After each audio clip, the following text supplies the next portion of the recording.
राम मंदिर के चंदे में चढ़ावे में चोरी की खबर आ रही है। 8 लोगों पर एफआईआर हो गई है। चंपत राय ने, अनिल मिश्रा जो कि ट्रस्ट के सदस्य हैं, उन्होंने इस्तीफ़ा दे दिया है। ये कहा जा रहा था कि यही सब कुछ देखते थे, लेकिन जिम्मेदारी तो पूरे ट्रस्ट की बनती है। पूरा ट्रस्ट बदलने की ज़रूरत है क्या? मैंने अभी कहा आपको कि उसमें सारा ट्रस्ट सीएमओ की तरफ से, सारा ट्रस्ट पे कंट्रोल पीएमओ की तरफ से। लोग इतना कहते हैं, बड़े अच्छे आदमी हैं, नेक आदमी होंगे हमारे निरपत मिश्रा जी, नृपेंद्र मिश्रा जी। अब कहते हैं इन्होंने गोलियां चलवाई। और गोलियां अगर चलवाई, अगर लगता किसी सरकार के ऊपर, हमारे डायनेमिक अखिलेश यादव के पिताजी स्वर्गीय मुलायम सिंह यादव जी के बारे में आता है कि उन्होंने गोलियां चलवाई, तो गोलियां चलवाने में एडमिनिस्ट्रेटिव ऑर्डर किसने पास किया था? नृपेंद्र मिश्रा जी ने पास किया था। चीफ सेक्रेटरी वही थे जो बाद में प्रधानमंत्री के प्रिंसिपल सेक्रेटरी बने। और आज उसके बाद आपने चंदा की बात की, चंदा चोरी की, तथाकथित चंदा चोरी की। नृपेंद्र मिश्रा ने कहा चोरी नहीं हुई है, उन्होंने कहा डकैती हुई है। उन्होंने तो खुद कहा डकैती हुई है। हम कहना ये चाह रहे हैं, शुरू में हमारा विषय का शीर्षक था कि सच का सामने आना, पारदर्शिता भी उतनी ही ज़रूरी है। सच का दिखना, सच करना और सच का दिखना। अब इसमें जब सीएमओ है पूरा ट्रस्ट में, पीएमओ है कंट्रोल पे, तो उंगलियां उठेंगी। आपने किन लोगों को एफआईआर पहले क्यों नहीं हो भाई? अगर यही बात आप कर रहे थे, टाइमिंग बहुत इंपॉर्टेंट होती है। आपने कितनी शक की गुंजाइश बढ़ा दी। आप पहले कर लेते एफआईआर करने के बाद एसआईटी का मैंडेट क्या है? क्या वो गिरफ्तार करने का मैंडेट है? वो सुझाव देने, एसआईटी का कुछ सुझाव देने का ये मैंडेट नहीं है। अब उनको सुझाव ये नहीं करना चाहिए था, ये नहीं होना, अगली बार ये नहीं कि वो सब पहले ये बताइए कौन है दोषी। और चंदा चोरी से सबसे बड़ी बात है, आपने मंदिर में ही आस्था लोगों की कम करने की कोशिश की।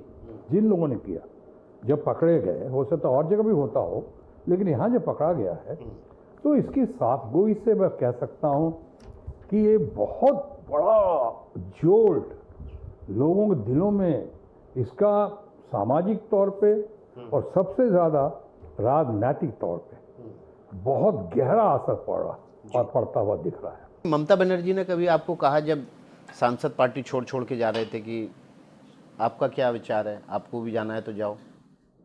नहीं, ये नहीं कहा। हाँ, ये ज़रूर कहा जब उन्होंने इमोशनल हो गया, जब उन्होंने मेरा बयान देखा, सुना, पढ़ा। और मैंने एक बार भी उन्होंने फ़ोन किया आपको? फ़ोन से बात हुई, तो वेरी टच। मैंने उनको कहा, ममता जी, क्योंकि मुझको पूरा विश्वास था आप पे कि आप कभी ऐसा नहीं करेंगे, बहुत पूरा विश्वास था। हमने कहा, ममता जी, मेरा तो 3 लाइन व्हिप है, 3 लाइन व्हिप है मेरा अपना, और आपको ही बता रहा हूँ। और 3 लाइन व्हिप ये है कि मैं हर घड़ी में, और ख़ासकर इस दुख की घड़ी में, मुसीबत की घड़ी में, मैं ममता जी के साथ हूँ, ममता जी के साथ था और ममता जी के साथ ही रहूँगा। उन्होंने कहा, थोड़ी इमोशनल तो हुई ज़रूर, थोड़ा। उन्होंने कहा कि I am very very very proud of you, I am very proud of you. तो अच्छा लगा मेरे लिए, वही उनके वचन होती है, वही वाणी, बस बहुत बढ़िया। ये देखिए, अभी जो लोग कर रहे हैं, आप कह रहे हैं, जो अपोजिशन में जो गए हैं, और opposition with in opposition create कर दिया है जिन्होंने, यानी अपोजिशन में जो अभी अपोजिशन में है देश में, ये लोग गए यहाँ पे, माने अचानक जो आपने कहा कि अभिषेक बनर्जी का नाम ले रहे हैं भाई, अरे आपको 1 महीना पहले तो किसी ने नहीं कहा मुझसे, किसी ने उनसे नहीं कहा। पहले तो अभिषेक की बड़ी तारीफ करते थे, उन्हीं का सुन के मैंने भी कहा कि हाँ, डैशिंग डायनेमिक है। कहते बड़ा डैशिंग है, बड़ा डायनेमिक है, कितना अच्छा पार्लियामेंट में जो बोला था, उसने स्पीच दिया था पिछली बार, जिसकी बहुत तारीफ हुई थी अभिषेक बनर्जी की। तो बोलते वाह, गजब की ऑरेटरी है उसकी। हाँ, सब कहते थे कि हमारा दादा इतना बढ़िया लगता है, हमारा बढ़िया, हमारा सेक्रेटरी जनरल नहीं, सही माने में हमारा जनरल है अभिषेक बनर्जी। और जनरल वाला रूप दिखाया अभी इस धक्कम धुक्की मार पीट में, दंगा फसाद में, अंडे फेंकने के चक्कर में अच्छे बाहर नहीं निकले, अभिषेक बाहर निकले जी। अब उत्तर प्रदेश में चुनाव होना है, अखिलेश यादव हम ठोक रहे हैं। ये भी कहा जा रहा है कि अखिलेश, मायावती कांग्रेस, ओवैसी सब इकट्ठे हो जाएं तो बीजेपी को हराया जा सकता है। क्या वक्त आ चुका है कि पूरे विपक्ष को एकजुट होने की ज़रूरत है? और अगर एकजुट होने की ज़रूरत है तो किसको लीड करना चाहिए? पहले लीड पे आ जाऊं। लीड पे जिसकी संख्या बल सबसे ज़्यादा होगी वही लीड करेगा। अब उत्तर प्रदेश में अगर लीड करने की बात है तो उत्तर प्रदेश में लीड करेंगे हमारा बहुत सम्मानीय माननीय डैशिंग डायनेमिक ज़बरदस्त हीरो ऑफ उत्तर प्रदेश अखिलेश यादव करेंगे। लेकिन कांग्रेस तैयार नहीं है। कांग्रेस कहती है सबसे बड़ी पार्टी हम है। वो तो नेशनल सीन पे ठीक बोल रहे हैं। हम मेरा भी कहना है संख्या बल के आधार पे सबसे बड़ी पार्टी वो है, लीडर द ऑपोजिशन। जिस राज्य में जिसकी भारी संख्या उसका नेतृत्व हो।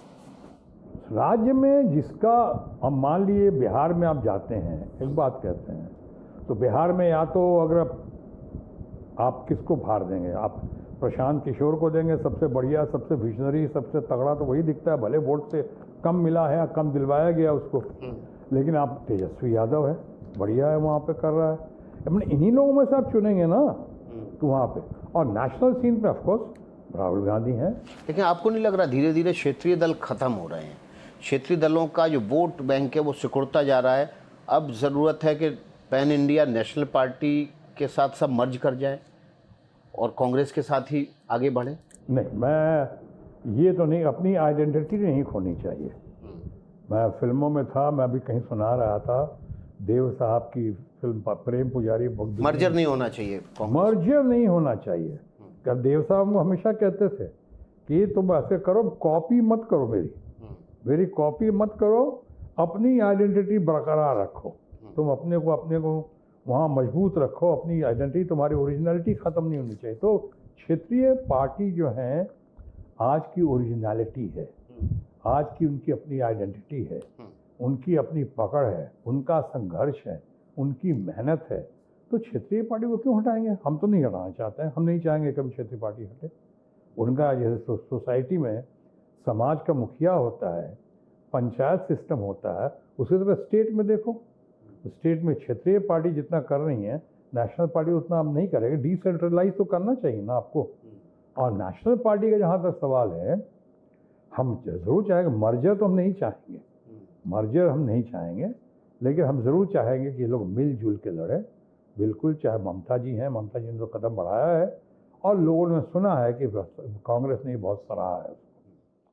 एक आखिरी सवाल आपसे लूँगा, अगर प्रधानमंत्री नरेंद्र मोदी आपको फ़ोन करें या आपको मिलने बुलाएं और कहें कि शॉटगन बहुत हो गया, घर आ जाओ वापस,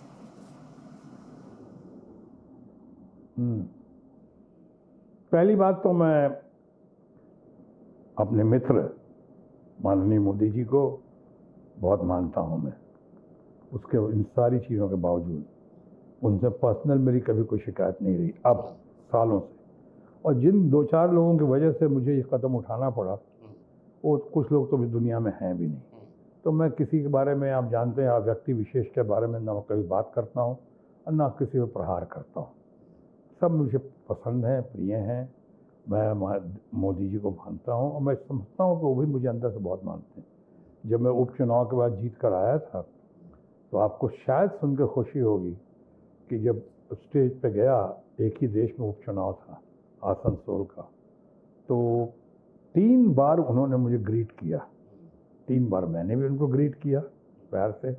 और जब मैं शपथ ग्रहण हुआ मेरा पार्लियामेंट में, तो ठीक है, टीएमसी के बहुत सारे लोग को कलकत्ता बुलाया गया, तो नहीं थे, उसके बावजूद सबसे ज़्यादा तालियां बजी और डेस्क थपथपाया गया तो मोदी जी ने और भारतीय जनता पार्टी के हमारे मित्रों ने दौड़ एज इफ कि उनकी जीत हुई, एज इफ कि वो लोग जीत कर आए और रिकॉर्ड मार्जिन से जीत कर आए उपचुनाव।